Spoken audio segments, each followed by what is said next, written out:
भारत का स्पैडेक्स मिशन 30 दिसंबर को श्रीहरिकोटा स्थित सतीश धवन अंतरिक्ष केंद्र से भारतीय समयानुसार रात 10 बजे के करीब लॉन्च हुआ एवं 16 जनवरी को भारत अंतरिक्ष में डॉकिंग तकनीक का सफलतापूर्वक प्रदर्शन करने वाला विश्व का चौथा देश हो गया। स्पैडेक्स का अर्थ है space docking experiment. SpaDeX mission का मकसद अंतरिक्ष यानों को डॉक और अनडॉक करने के लिए आवश्यक तकनीक को विकसित करना और प्रदर्शित करना है। इसे रॉकेट PSLV C-60 के जरिए लॉन्च किया गया। स्पैडेक्स मिशन है क्या? स्पैडेक्स मिशन में 2 छोटे अंतरिक्ष यान शामिल हैं। हर यान का वजन लगभग 220 किलोग्राम है। इन्हें रॉकेट PSLV C-60 के जरिए लॉन्च किया गया। इन्होंने पृथ्वी से 470 किलोमीटर ऊपर चक्कर लगाए।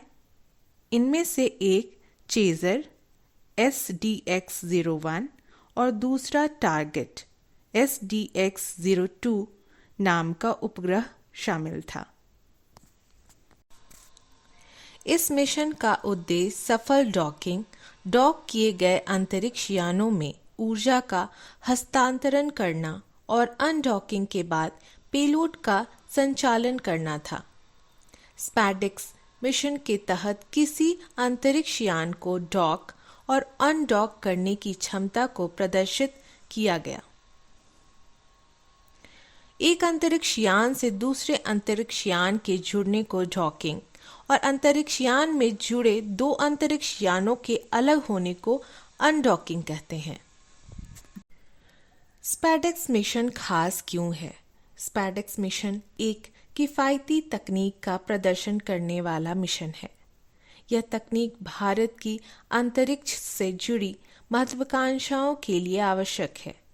इनमें भारतीय अंतरिक्ष स्टेशन का निर्माण और संचालन के अलावा चंद्रमा पर भारतीय एस्ट्रोनॉट के भेजने जैसी योजनाएं शामिल हैं।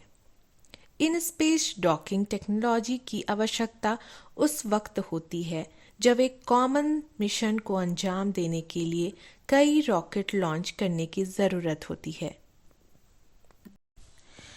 यह भारत के लिए क्यों जरूरी है? स्पैडेक्स मिशन की सफलता के बाद भारत दुनिया में ऐसा चौथा देश बन गया है जिसके पास स्पेस डॉकिंग टेक्नोलॉजी है। अंतरिक्ष में डॉकिंग एक जटिल काम है। अब तक अंतरिक्ष डॉकिंग टेक्नोलॉजी के मामले में अमेरिका, रूस और चीन को ही सक्षम माना जाता था।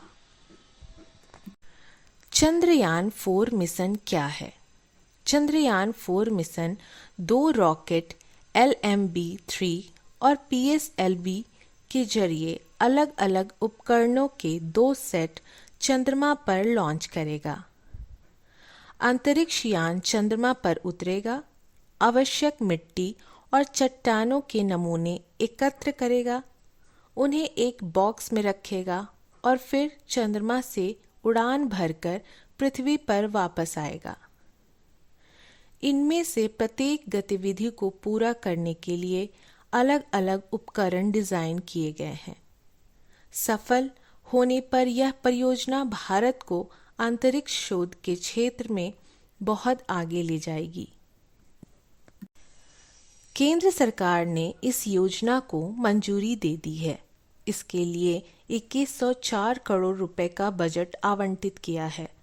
इसे 2040 तक भारत की ओर से चंद्रमा पर मानव को उतारने के लक्ष्य की दिशा में आगे उठाए कदम के रूप में देखा जा रहा है। अंतर्राष्ट्रीय स्तर पर साल 1967 से लागू चंद्रमा संधि के अनुसार कोई भी एक देश चंद्रमा के स्वामित्व का दावा नहीं कर सकता है। उस संधि के मुताबिक चंद्रमा से लाए गए नमूनों को उन देशों के बीच साझा किया जाना चाहिए जो नमूनों का विश्लेषण करने में सक्षम है।